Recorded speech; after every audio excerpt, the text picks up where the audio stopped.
Hello, everybody. This is Freelance Teacher. It's Friday, so I didn't give you homework today. You did have homework from the last one. I hope you did it, otherwise 10 points off. This is an impromptu Freelance Teacher podcast, video cast, because it wasn't the topic that I had intended. I'll have to do that next one in a few days.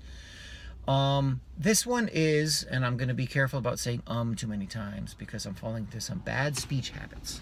So I think we need to help each other out, get rid of saying so in front of a sentence, and too many ums can be distracting. That's just a teacher point if one were to become a public speaker, as I'm practicing through this medium to become an effective public speaker myself. But I want to talk to you today about the decline of the left. And I put it this way because most young people in the States are surrounded by people of the left. You're kind of garden variety, Democratic liberal person. And those people in general are not part of this decline. Not really. The maelstrom and whirlpool of sick, twisted, violent, divide and conquer, globalist hellhole leftist people at the top of the pyramid are trying to get regular people in it. And what I mean by that kind of mini rant is born by what we are seeing of late. And what I'm talking about a couple of things. One, I'm talking about the media, and I'm also talking about the public officials on the quote-unquote so-called left. They're really globalists now. They're not really leftists. Remember, in the old days, the left were very much, let's use government power to better society. Let's make sure people can form unions.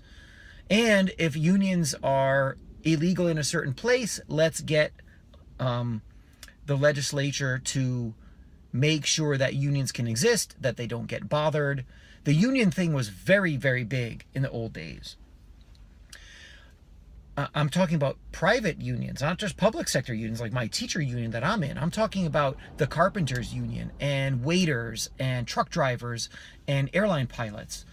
So these things were the things, the ideas that the left used to try to win votes. And they were rabid about it. I mean, they were serious. They talked about unions and their power and how you get different things at work, and let's make sure the wages are correct. And it was just the politics of the left being also big government.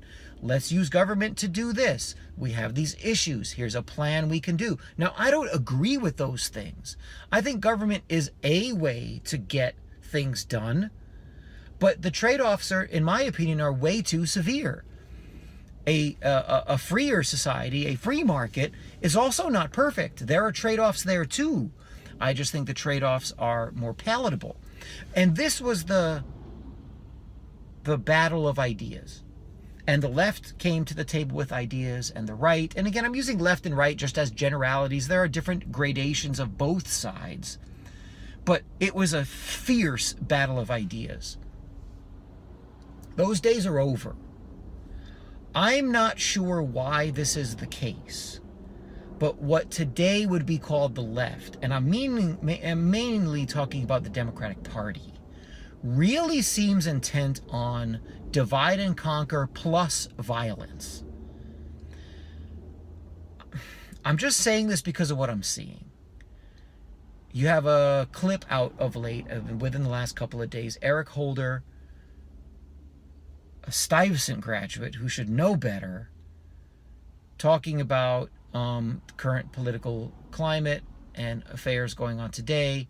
And he said to a crowd that he was speaking to, he said, Michelle Obama says when they go low, we go high.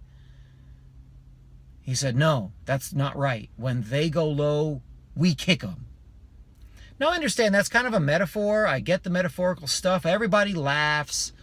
But you have the former attorney general saying stuff like that. Again, imagine if Donald Trump or Rudy Giuliani, who I despise, what if one of these people, the vice president of the United States, what if a Republican congressman said that? Or the conservative Republican who wears a flag on his chest 5 days out of 7 and lives down the street from you? What if they had said that? People would go berserk. They would say it's inappropriate, it's not befitting someone of that station in life. The outcry would be out of control. Instead, nothing, right? So that's the media angle. Where's mainstream press? I know they're hypocritical and disgusting and out of touch, but, I mean, come on, right? I mean, what does Rachel Maddow make? $11 million a year just to push the narrative on a channel nobody watches? These people are not connected to you. They don't have any feelings for you. Anyway, so you have that Holder debacle. The guy's just a walking train wreck. Such a shame for somebody so bright, too. My father went to Stuyvesant, and I have a lot of friends who went to Stuyvesant. I went to Brooklyn Tech, so I have a soft spot for the specialized high schools. But Holder going to Stuyvesant and then what he did with Fast and Furious and this comment, and just awful. So deplorable. Then you have people like Maxine Waters and Hillary Clinton within the recent past talking about not being civil. The days of being civil are over. Civility is a thing of the past. I think Waters even said something about how you have to harass people when they're eating. Another operative, I think it was David Frum, I'm not sure. Somebody said we got to go after them where they sleep. Meaning go after conservatives. And what they're really angry about, in my opinion, is the fact that they're not in power. Now, Trump wasn't supposed to win at all. I mean, a Republican in power would bother these people enough. But if it were Jeb Bush or Marco Rubio, they'd play their role as loyal opposition and then crush them in the next election. But Trump wasn't supposed to be the Republican nominee. That's what you always forget. He's not like your standard country club Republican. He wasn't supposed to make a dent in the Republican primaries. Instead, he won, beat all 16 other guys. Then in the president's election, again, he wasn't supposed to be taken seriously. He definitely wasn't supposed to win. He's not part of their club. And then he does. So these people are out of power, and they're also out of the quote-unquote respectable opposition power. And everybody knows conservatives have just laid down and died the last 30 years. They've been the bow tie wearing opposition to the left. And now you have the left out of power and I would say practically open calls for violence, but they really seem like open calls for violence. It really seems like they're saying don't be civil. Now here's the weird part. There are two things that are strange. One is the media silence. Case in point. A bunch of Antifa types, these black clad wearing, black, no, they're all white. You don't see a black face in the crowd, right? These are some of the most annoying white liberals you'll see in your entire life, directing traffic in Portland at an intersection because they're angry, right? They're part of the quote-unquote hashtag resistance. And they have their, resistance. Anytime you see that fist up, by the way, it's communism, socialism. That's their code. So you see that they want a socialist or communist agenda. And if you get put in a re-education / concentration / death camp because you think for yourself, then that's what they want for you. And I don't care how friendly you are to these people. They'll gladly see me go down so that their socialist communist utopia can be, of course, realized. These people are very religious. So anyway, these people are directing traffic in protest. I don't even know of what. And an older guy in a car doesn't want to go straight. He wants to make a right. They say no. No, these are not police officers. These are just people wearing black clothing. Antifa. Anti-fascists. So this guy makes a right. Good for him. I'd have done the same thing. And they chase after him with pipes and bats and chase him down. You can see the video. But you won't see the video on mainstream media. You have to see it on only alternative media. I saw it on Twitter. A ton of alternative media sites had it. 0 mainstream media sites had this. And I bring this up because I know the mainstream media can't cover everything. I got it. Okay, fine. Huh.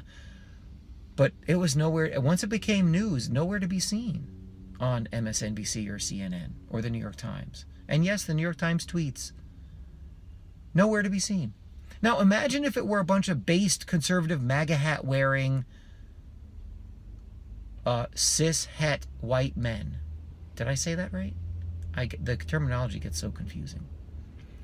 You would have seen the replays of these MAGA hat wearing, Trump supporting types.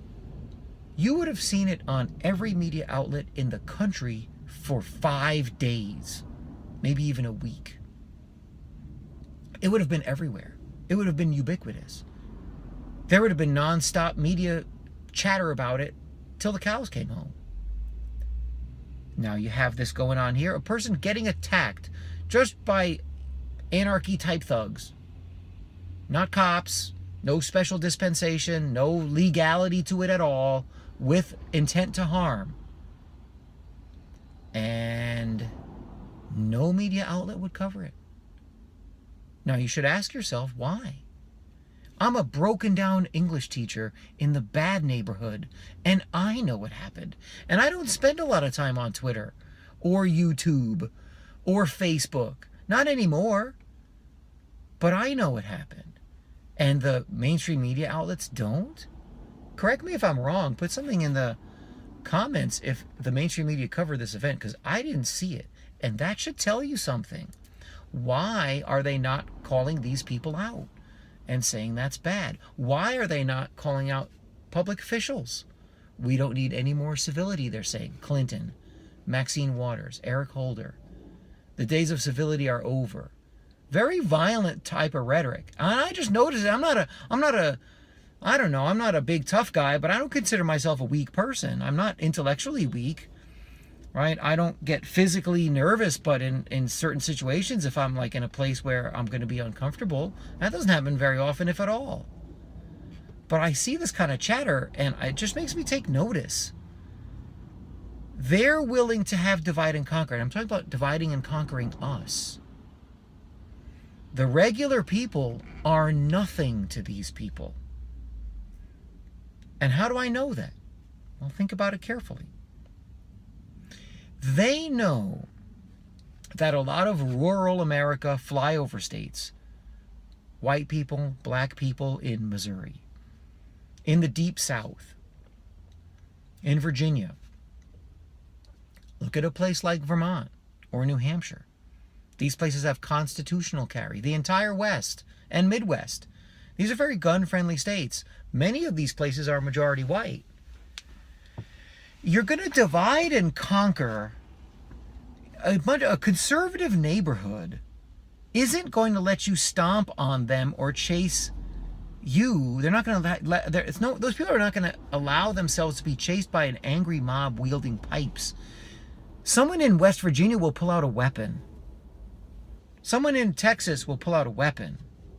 Or Montana. And if the mob doesn't stop, someone's going to get shot. Right? You see the comments on these things. Go to the comments and look at the video of this on Twitter. I put in a comment saying, how come they never do this stuff on 149th and 3rd Avenue in the Bronx? Because they don't. Antifa is wealthy white kids with not a care in the world. They're quote unquote angry and fighting for the dispossessed. Yeah, right. But they don't go into the hood and do it. Why are they at 149th and 3rd in the Bronx? Why aren't they at 3rd and 3rd in Mount Vernon, forcing cars to go a certain way? Because they know they'd get an ass kicking. Now you do that in gun country, they're going to get hurt even worse. Why don't they do it there? And the other comments, that was my comment. Why aren't they at 149th and 3rd in the South Bronx? I'd pay to see that.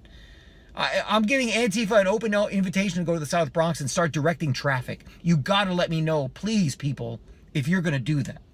Because I want to watch. I'll be the videographer. That will be some hysterical stuff. It'll only last about 5 minutes, but it'll be fun. But the comments, the other people's comments under this was, okay, let them try that in my neighborhood. And they weren't talking about coming from the city. Right? Let them try that here in West Virginia. How come they don't try that out here, down in Texas? I think eventually they will. These public officials are calling out this kind of behavior as being okay. Now, their mission, their globalist mission, is to divide and conquer the United States because you can't have a globalist world if you have a strong country. And the United States became the strongest country in the world. You can't have that. So you have to get rid of the United States as a strong nationalist country. And they are relentless. They're never going to stop. That's why they hate somebody like Donald Trump. Simply because of the nationalist rhetoric and the fact that he doesn't belong. But the nationalist rhetoric bothers him, or bothers them. Any politician who's a quote-unquote nationalist is troublesome to these people. They want a global government, what we used to call a new world order, with them in charge. If you get caught in the crossfire in their game of divide and conquer, so what? Big deal. You're nothing. Right? I'm nothing. If I get in one of these divide and conquer, Antifa versus conservative, who knows what it could be? Right? They just want people battling each other. I get caught in the crossfire? No government official, no globalist loon is going to care. They don't care about that.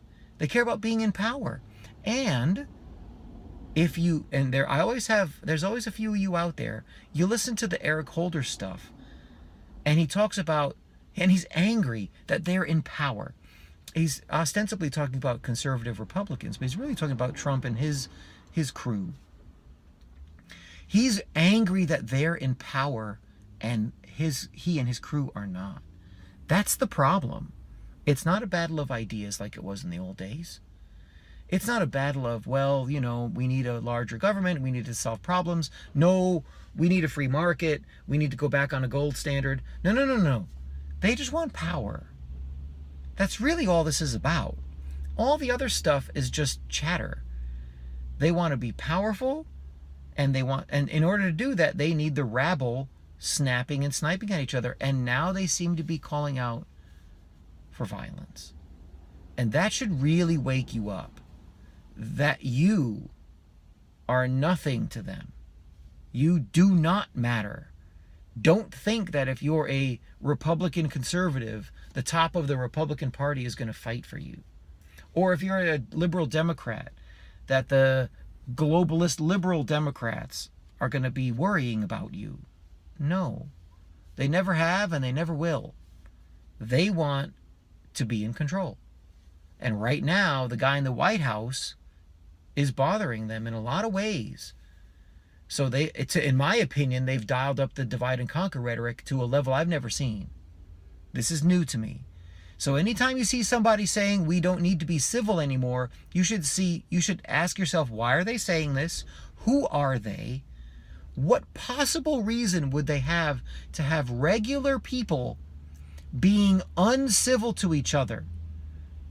Because they're not going to be in a situation where they're going to have to worry about it. Right? Eric Holder and his group, they eat in nice restaurants. They're very wealthy. They're not among the regular folk like we are. They don't have to worry about a damn thing. But you do. And when they're saying that we should be uncivil to each other, you should ask yourself, why are they saying that? What do they have to gain? How does it work for them? Because we know it doesn't work for us, the regular people in the world. It never has, and it never will. This is the top of the pyramid, trying to get the bottom part angry and make it as divisive as possible. And when you do that, it makes their path easier. That's it for today. I'll talk to you next time.